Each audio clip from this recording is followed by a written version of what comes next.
Hey, I'm James Barber. James Barber here from Oregon Cash Flow Pro. And go ahead and introduce yourself. Tell them about you. Tell us about yourself and what your specialty is. Sure. So my name is James Barber. My YouTube channel is Oregon Cash Flow Pro, and my goal is to help people maximize their cash flow. And I do that through a number of ways. But you know, you might have to check out some of my videos to understand some of this, or maybe we'll dive into it. But utilizing what we call dynamic banking, infinite banking, that's a couple of different ways. I do live streams of day trading of Tesla and just overall looking at the stock market. We open the stock market every morning. That was where Brian and I connected Hmm. originally. Yeah, And and and I suggested he start a channel. and that's another topic I actually want to kind of point on, was because I've noticed other people on your channel say, "Hey, I recently started a YouTube channel." And I Yeah. feel that that's just a thing. Like, this is a growing subject and a growing thing that people want to do. I feel that I've gained so much knowledge from YouTube, just like I've gained knowledge over the past from the internet. And this, I feel, is just like an extension from that, and definitely one that seems to be more personal and more Absolutely. real. Yeah. I mean, I find a lot of times when I'm talking to people and we're talking about maximizing their cash flow, it's not always just about eliminating debt that they've got, although that can be a big part of it, but expanding our income. And part of that is like, you're really good at something. Maybe people on YouTube might find it advantageous to learn something from you, Totally. and it's a good way to just start generating some passive income. I mean, sort of passive, because the Hmm. videos, once you make them, they kind of work all the time, 24 hours a day. Yeah. So, Yeah, it's the same thing I say about my stock photography, that it's almost passive. Like, you have to go out and do the photography, but then once they're up, it's right. making royalties. Anything that's kind of like able to make that income in a long-term period. I don't even, maybe there's a sub name for this. It's like it's passive, but it's still like you still got to work to do it. But I guess Yeah. most all passive incomes, you have to do something. It's just Yeah. like when it comes to stock and people talk about stock dividends as passive income, it's more of just a swipe of a button, and then you Right. get this passive income. But you still Yeah. should research and do your other things, right?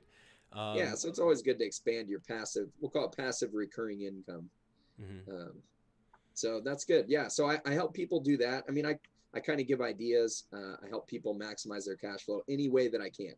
So, like, I pay attention to all kinds of things out there having to do with finance and cash flow and credit. And, my goal is to just help as many people as I can. Now, that's what I do on YouTube. My actual job is I'm a life insurance broker, a contract with a bunch of carriers. And my goal with those, like the niche that I fill in that Mhm. life insurance market, is high cash value designs that are meant for cash growth potential. And so that's kind of where I started my YouTube channel as well. I've got a number of videos dedicated to that, but I've expanded to really anything that I can find that I think somebody might get some value from. Yeah, And so we go way beyond just talking life insurance. But that is my totally. day job, is Totally. figuring And out how to and help people. honestly, like, I come on your channel a lot and I'm just like cracking jokes, but I feel like personally, like, I gained so much from like you and everyone else in the channel, and the same thing for almost anything. And whether it's like photography, and I feel like it's the same thing how you say you have this life insurance career, and this YouTube is kind of like funneled through it. And I was a photographer, and like thought, well, maybe I can funnel some as well and get something from this. And it's funny that we both have Cybertrucks on order. We're both like Tesla, and maybe that's part of it too. We People that get into Tesla also get into how real YouTube is. And Yeah, there's we're all kinds gaining of so ways. much information. There's all kinds of ways for people to connect, and YouTube, I think, provides a really great platform where people with similar interests kind of you kind of get together, and then you Hmm. start learning about other things. You get Sure. exposed to new ideas and new Yeah. experiences and new perspectives, and it's just awesome. I call it the cash flow community over there on my channel, Hmm. because we have, I don't know, we probably have about the same 70 or 80 people that always come and log in and open up the market with us as we do our day trading and swing trading and talk about Hmm. investments. And then a lot of it carries over into our private Discord channel as well. And we're just becoming a really good community. You know, we've got people that have been there for 6 months now. Yeah. Maybe, yeah, about 6 months now since people have started becoming members of the channel, and it's just Yeah, awesome. I've noticed. I know some names now in your channel. Like Waka, he's always on there. Yep. So yeah, no, it's great. It really is. Like it's the community basis, and everyone kind of has their niche. And yeah, it's just a really great thing. I'm so happy for it. Like I don't even know what I'd be doing at this point without it. And it's not like I've just started. I feel, and I'm still growing. So it's not like that much of a percentage of my income, but it's still like already something that I want to like fully pursue and consistently try to grow. I just love it so much. There's a lot of ways you can take this. So YouTube in particular, like your channel's blowing up. There's a lot of people interested in Giga Texas. Mm-hmm. I mean, Tesla has a huge following all over the world. I'm sure you've figured that out. And, people get a chance to see your personality, and now they're learning about what else you have to offer besides these cool drone videos that are keeping them up to date on how Giga Texas is coming along. And so it's just a great way to expose, everything you do outside of that to new people. Yeah. And it's just a great opportunity. Yeah, and I have been wanting to do more call options, and that's like the one thing where I'm constantly checking in. Like I'm constantly watching your videos, like, and just inching my way into it because I feel like it's still a little step above my risk level, but it's still something that I'm like on the verge every now and then. I'm like, okay, I can do which one am I going to do first? Ideonomics, or is it going to be something, something lower, probably than like 1,000 shares of Tesla or whatnot. But yeah, it's so amazing that like, I never thought first that I would be into this realm, into the stock market realm in this part of my life. And then now with YouTube, you have like just an unlimited amount of information where I feel, and with, I guess, the Robinhood apps making it possible. Whereas before, that's what a lot of people were like, hasn't it been like this for a long time? And we're like, well, no, like before the Robinhood apps, you had like a $5 commission. So you had to like kind of like have a lot more invested in each trade, I guess, is the thing. And I just kind of recently got into it. So I really couldn't even imagine what it would have been like back then. That's why I never did any stocks, because where do you even go? I didn't know where to even start in that point. I hear you. That's where I started too. Robinhood, and then Webull, places where you can do free options, free trades. Yeah. I don't think I would have liked to pay. I think it was like 10 or 11 bucks a trade, Wow. Depending on where you're going. Mm-hmm. But yeah, it's unfathomable to me at this point, because I didn't grow up in that arena. And Robinhood's basically pushed every other broker to offer free trading. Some of them still charge for options, which is kind of annoying, but that's just what it is. And I think it's been overall pretty good. Yeah. And we're learning in this space. I kind of took off. My channel took off when I started doing the day trading. It took off along with Tesla, and I started focusing on Tesla stock. Yeah. But you do have like since then, I've been focused on learning options, and really okay. I've probably put in 10,000 hours in trying to educate myself on options. Yeah, you have to. And now my goal is to educate everybody else. Yeah. So that's where, dude, where you're finding value. For real? Oh yeah. And everyone else on the channel, you can tell, like, that's definitely why, between you and then the other people that are on the channel and the back and forth. What other thing do you think right now is like the biggest catalyst? I know we talk about Tesla a lot. I mean, of course, I'm wearing a Tesla shirt. I'm doing Giga Texas. What about the Cybertruck? I keep saying if it doesn't have a mid-gate, I'm going to be upset. I told someone that earlier today. I still think I am. If it doesn't have a mid-gate, and there's just so many things like coming together at once. Full self-driving, we have Cybertruck, we have all sorts of different things. I guess what are you really looking forward to the most out of anything? As far as Tesla catalysts? Yeah, let's stay on that. Full self-driving is my number one. Really? And that's definitely finance-wise, right? Yeah. I mean, I bought a Model Y, and I bought the full self-driving option. I've got a tri-motor Cybertruck on order with the full self-driving option. Oh, wow. Just because I'm excited for it. I mean, I use the autopilot as it is, and like I'm pretty happy with it. Like, I feel like I didn't have to pay 10 grand for it. I spent 8 grand on the Model Y. And when I reserved the Cybertruck, it was only 7 grand. Oh, It I feels should like have that's done worth it. it. Even just for I getting should the have done autopilot. it. Yeah. Even just with the autopilot as it is, feels like it was probably pretty worth it to me. I should probably go You change know? it right now. Like, I need to go change it. I need to get the full self-driving. I really do. Full self-driving is going to be huge. Yeah. You know, I mean, when that comes out, not only is that going to basically change the world, but that's going to cause the stock price to just go crazy. Yeah. You know? I mean, once people start seeing all the videos of people engaging it and what it can actually do, it's just going to blow people away. Because like almost nobody knows about this stuff right now. Yeah. Like regular people. Yeah. People like you and me that pay attention, we follow the stock. Oh, you know, yeah. everybody that follows the stock knows about it, but your regular folks, they don't know about it. Yeah. Yeah, You know? I think the way it is with the code writing 2.0, where it's not like they're not writing the code anymore. It's writing its own code for certain things. And like that, people don't know anything about this. Like they don't even know how the coding is. They probably don't even know about like the neural net and how all the Teslas are feeding back data. You know, that right there seems like, even if you don't know that much, if you were like, yeah, Waymo has like 10 cars or 20 cars or whatever, 200 cars, and they're sending data, but Tesla has millions of cars or whatever, 1 million, and they're sending data, and you're like, okay, that's... If you've only got 99.9% solved, be huge. Yeah. You know, and XPEV, big Tesla copycat in China, right? They came out last week, I think, and we're talking about their full self-driving, and they're at like 94%. Oh wow. Which is way far away. I mean, it sounds good. Yeah, still, but like I didn't even know that they had. I didn't like half of these other people. I didn't even know they have full self-driving. Just like Cadillac says they have full self-driving, but is it really? But everybody's working at it. XPEV basically copied Tesla with almost everything, and like there was lawsuits, and so they're actually fairly close. Although they've decided to put LiDAR in, and that's like the first breakaway from Tesla that we've seen. So we'll see how that ends up being. But when they say they're like 94%, that's not even close. I mean, Tesla's at like 99.99. Yeah, sure.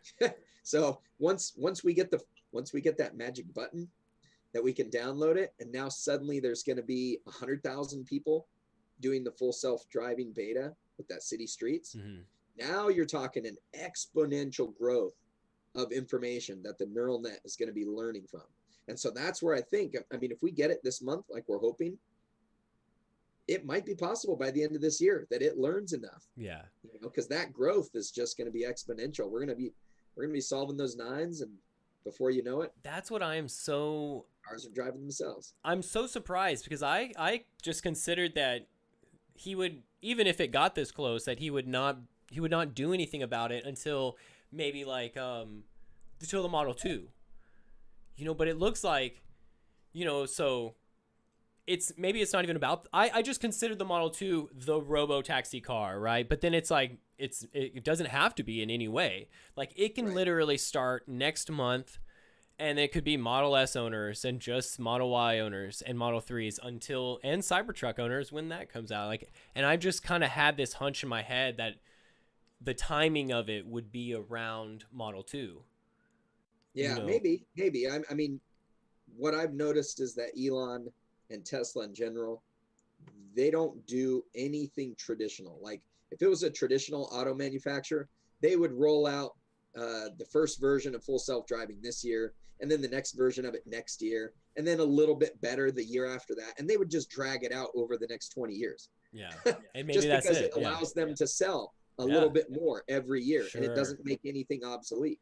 Tesla, they'll just roll it out. Like as soon as it's ready, it's coming out. Yeah. You know, I mean, they've got to do their best not to hurt other sales. So they try not to put it out until it's ready. They try not to Osborne as much as they don't can. want the Osborne effect. They don't want the Osborne effect. So they're going to temper expectations.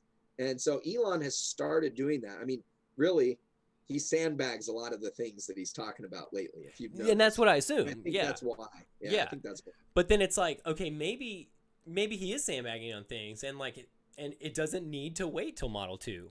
You know, like that's a thing. Like, you know, maybe that's something that like kind of had a hunch in the beginning that people were talking a lot about, was this new really inexpensive robo-taxi car, but then really, who says the Cybertruck can't be the main robo-taxi car?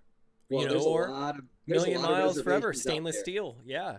There's a Yeah. lot of reservations to make the Cybertruck a robo-taxi. Yeah. You know, there's over, I think there's over 800,000 reservations for the Cybertruck now. And if you go on Tesla Twitter, a lot of people there have reserved like 10 or 20 vehicles. Yeah. Because the Cybertruck was the one. That's the one that's going to come out when full self-driving comes out. That might change if we do end up with Model 2 available prior to the full self-driving rollout, and people can start reserving it. But right now it's like $100 to reserve your Cybertruck, and potentially, like I was just seeing somebody today, they're like $100. It's like putting a call option in on full self-driving. You could turn that maybe into 50 grand Wow. in a year or so, right? If full self-driving is successful. Wow. So something to consider. Yeah, and honestly, like I've been totally more interested in the Cybertruck because I am a snowboarder and like want it for off-roading and stuff. And I have someone lined up who's another 14er climber, which is like all the highest mountains in Colorado, basically. I think there's one 14er in Washington, Mount Rainier, 3 in California. Most of them in Colorado, though. A lot of them are easy hikes, nothing big, but most of them, a lot of them, it said you can't see the peak of a 14er from like a paved road. Huh. Right. So a lot of the reason why people do them, even if some of them might be an easy hike, but it's really high altitude. So the view's amazing. But a lot of the access might be 4x4 road. Some of them even say like, modified 4x4 vehicles only. And then you'll see like trucks and stuff parked right here, and then another like maybe 1,000 feet up a little bit more steeper and a little bit rougher, rockier road, maybe some like river crossings. And I remember the last time I rented like an SUV, and I probably like shouldn't have gone up that road, but I did it because I wanted to do it. And there was one part, I mean, I thought I was stuck just like that, like on like a kind of a stream. But it's like I want the Cybertruck because I know like that auto ride height, that's insane. That's going to be amazing to be able to go out and auto leveling, auto dampening. If auto leveling truly is what it is, like that was another thing. I go through these switchbacks where it's like these, curves, and on the curve, like I feel like I was going to tip over just completely and roll it. And so auto leveling, I feel, would be perfect, right? That's, I think, what it's for, and just so many things that I didn't realize, like how amazing this would be. Also, because the drive from here to there is so far, gas cost was a lot. So I was like, well, I don't really want to buy a truck and do all this stuff. So this is the culmination of everything into one. I've been waiting out. I was like, I'll get the Model 3, but I was like, nah, I'm not going to get the Model 3. I need a hatchback. Hatchback never came out. Model Y came out. Okay. But then I was like, oh, so now Cybertrucks came out. Oh, so yeah, I'm pretty stuck on it too. So what version what do you have reserved? I have the dual motor, which I'm a pretty like financially, never try to get into debt person, but I'm like, just like you said, like it's so perfect with my photography, with the YouTube, everything coming together. Like I need this. My 5-year-old, my son, 6-year-old now, he's like stoked about this, like well, now you've got a Tesla channel, you can write it off, Yeah, so many things. Into a business expense. So many things. Yeah, it's getting great. So and Giga Texas Day was really busy. That was another thing that I was going to mention to you because I haven't got my video out. I'm still working on it. But it was busy today. It's been felt like kind of slow, but they're finally like steel's going in on the back section, and the steel's starting to go in. The foundations on the battery section's completed. So they're going to finally start really like, it doesn't look like there was a lot of change going on because they've just been pumping it inside. But I think it is like a lot more completed than like meets the eye, I think, as to right now. Yeah, for a lot of people that have been watching the videos, Yeah, when do you think Giga Texas is going to be ready?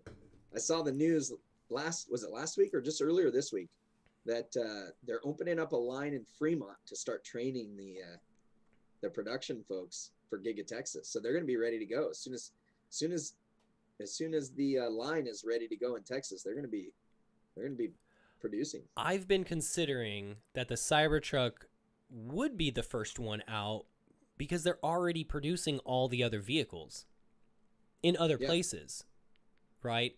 Yeah, everybody before was talking about Model Y being produced, which makes sense too, because that makes the most money.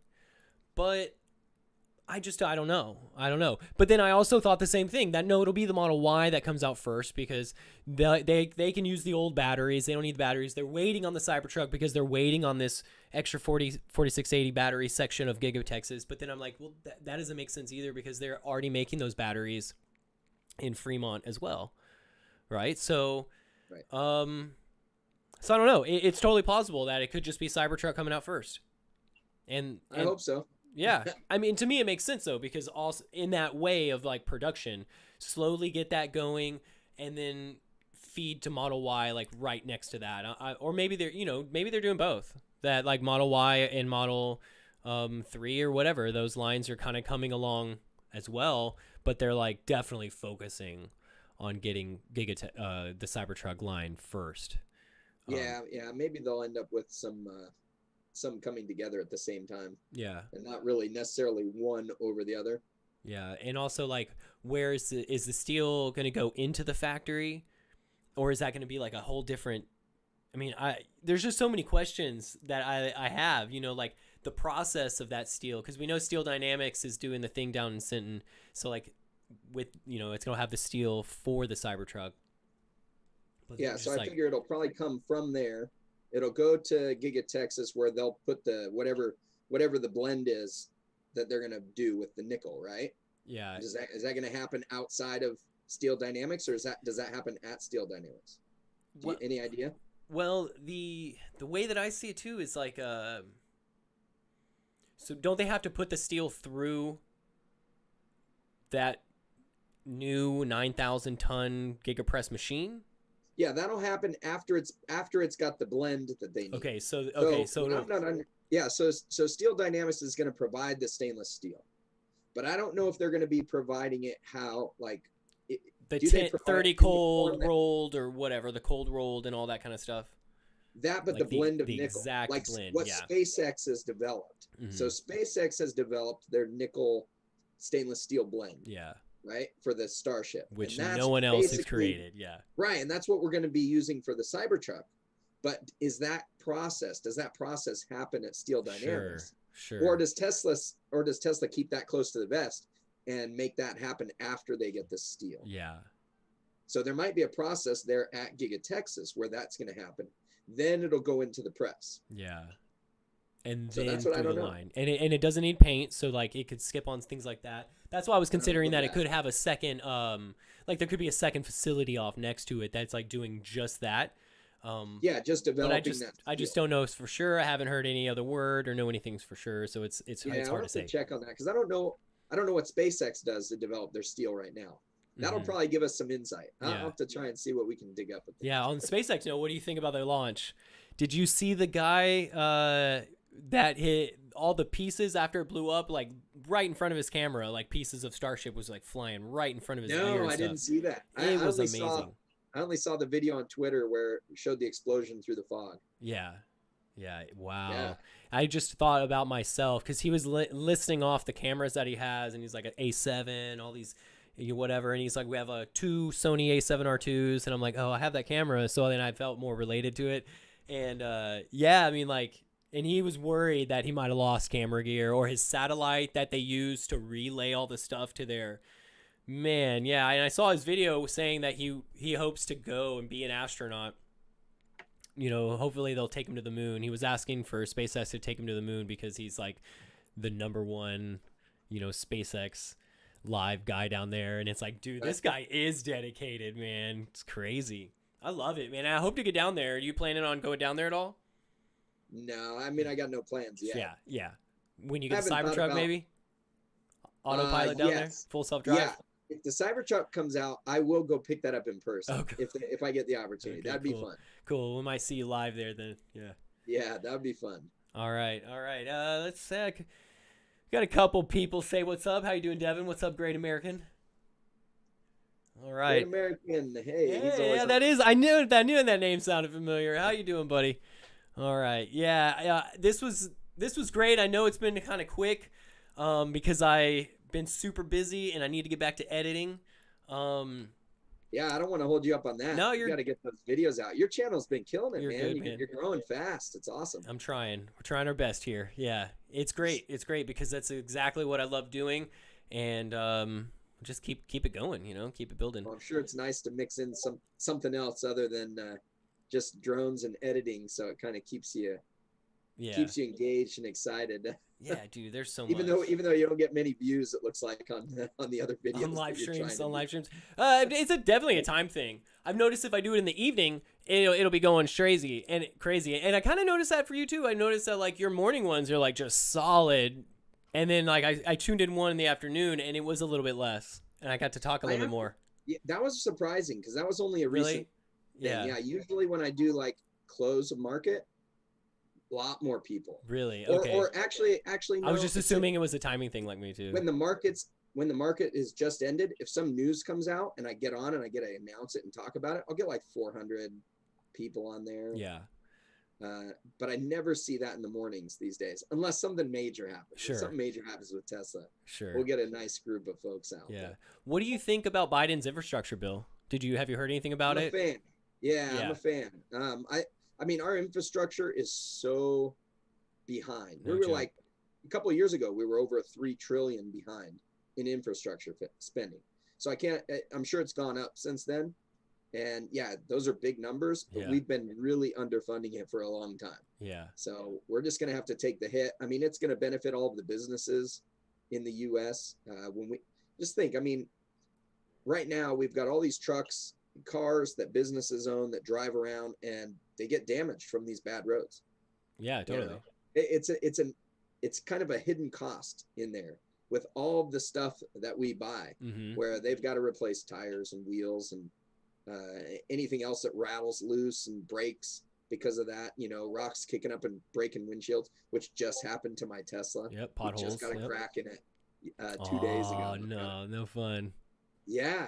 So we've got to replace that. But infrastructure, so our roads, our bridges are horrible. Just think of the bridges that fell down and the lives lost over the last few years. I was going to say, in Corpus Christi, where I'm from, in order to go to Padre Island, to go to the beach, it's an island with a big causeway. And there's a good few miles of a stretch where it's just flat above the water. And a section of it, I saw on the newspaper one time when I was going down there for the weekend, a whole section of it collapsed and multiple cars drove off the edge. Wow. And it's huge. It's like, I don't know how many feet, but it's huge. Just to imagine like a whole section, it's just crazy. Yeah. To think how bad it really is.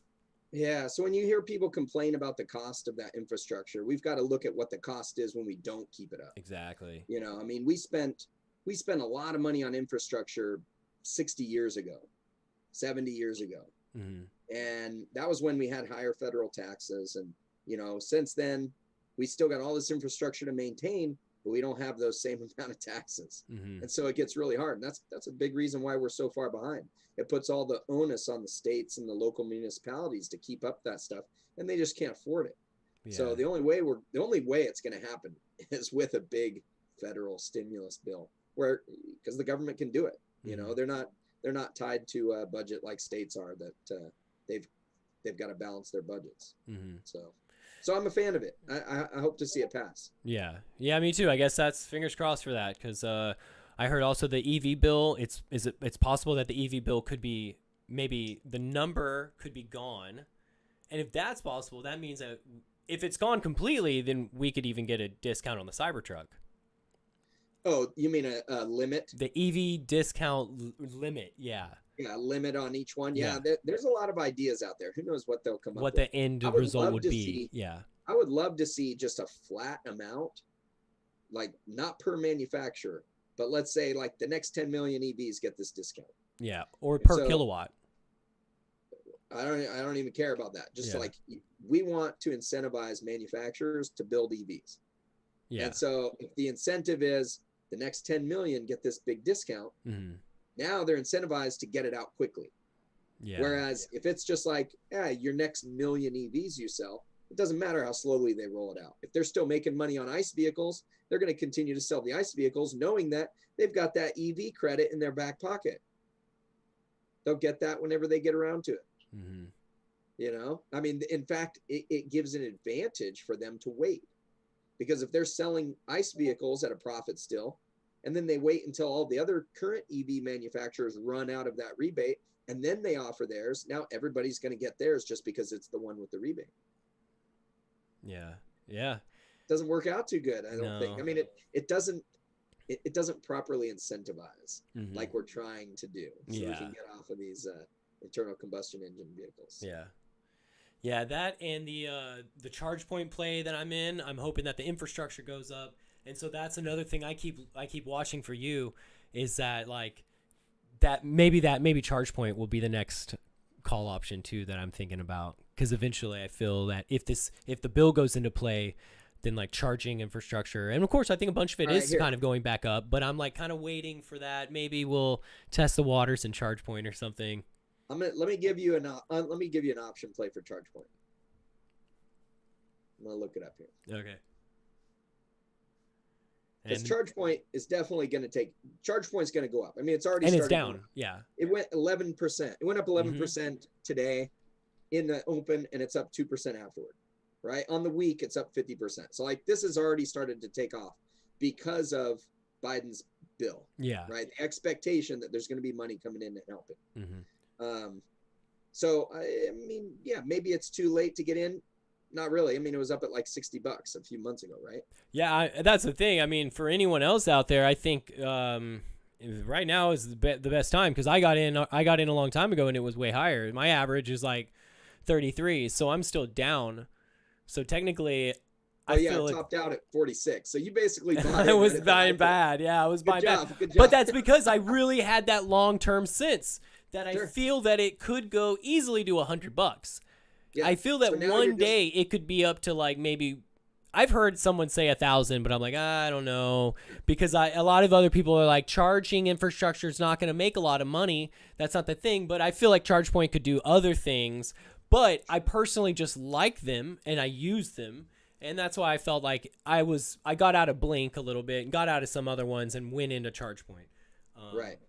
But okay, it was the SPAC deal that like does it, and then the crash hit, and then I'm like, okay, this was some crazy timing too. This whole time, that ChargePoint timing of the SPAC was like impeccable right before this drop. Sure. Okay, so there's a few different ways you can play it. I'm going to tell you a nice safe play where you can make some money or you can buy your shares cheaper. Okay. Based on the current price. On the current price. So we're going to go the expiration date of May 21st. I haven't done a whole lot of studying on this. I'm just going to throw something out for you. What I like to look at is debit spreads. That's where you buy a lower strike price and you sell a higher strike price. And so you give yourself a spread. And the reason we do that, it kind of offsets any type of time decay, right? There's a little bit of time decay, but the one you sell is going to decay at a faster rate. So there's a few different ways you can approach debit spreads. But a nice safe way to do it, because we don't know, we're going to assume ChargePoint's going to go up from here, but it may not. Yeah. Okay. Yeah. So let's say you've got, I don't know, $250. You got $250 to burn. You can either buy, how many shares is that? You could buy 8 shares, because it's at $30 a share. So you can buy 8 shares, or maybe do this spread. We've got the $25 call. You buy that one, you sell the $30 call. It's all in the money right now. Mm-hmm. It's all in the money. So if it goes up from here, right now, what that would cost you, you could open that for $240. So $240, you can open that. The max gain on it is going to be the difference between those two strike prices. So $500. So you could double that $240. You could double it by May 21st. So a month and a half from now. Yeah. So 100% return a month and a half from now, if it stays where it's at right now or goes higher. Now, it's very flexible in this case because it might come down. If it comes down, your break even is going to be at 27.40. So as long as it stays above 27.40, you make some money.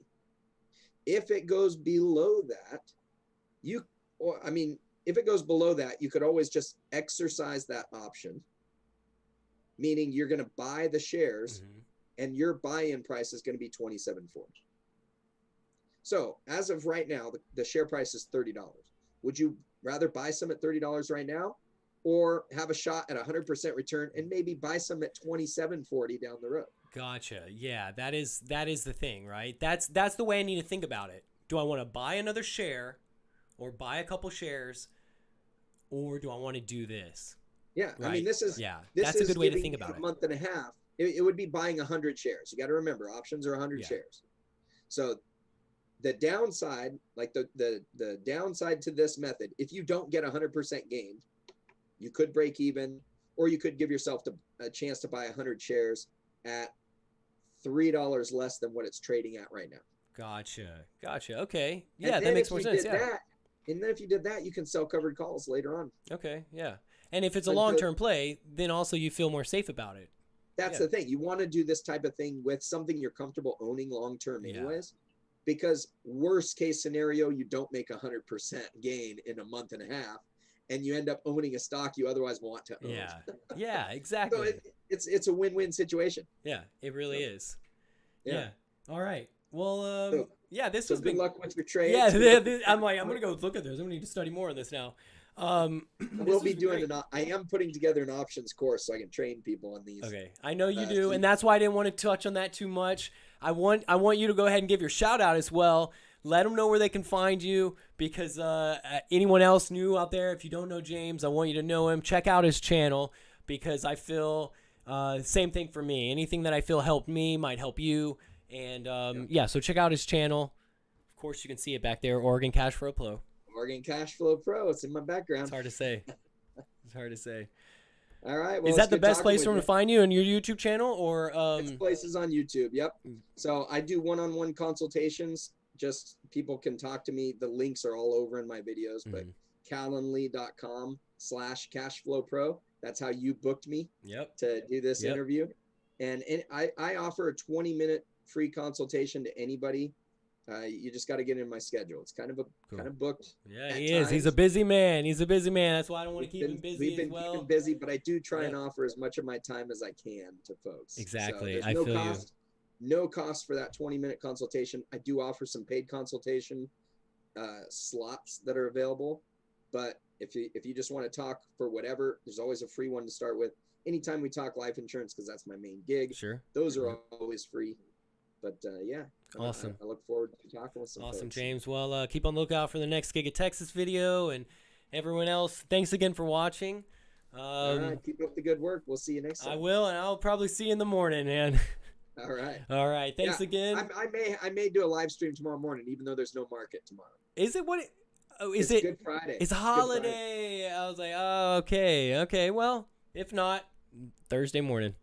I usually wake up anyways, and I'm here on the West Coast, so like it's so early. It's 6 o'clock in the morning. I usually get up to do the market. Yeah. Nobody else is awake here, so if I'm awake, I'll just hop on and we'll just have a fun time talking shops. Well, it's perfect for me, because it's like I get up, do my coffee. It's like, I don't know if anyone else knows how like perfect all these YouTubers are. It's like when I leave Giga Texas, solving the money problem will pop up. Or like, and I'm in the morning when I drive to Giga Texas, I'm watching you. I'm like, I think one time I was like, hey, I'm driving to Giga Texas right now. And I'm like speech to texting it while I'm driving and listening to your stuff. So like, totally, man. All right, dude. Thanks again, everyone. You're welcome. Take care. We'll see you around, man. See you later, James. Thanks a bunch. Peace. Bye.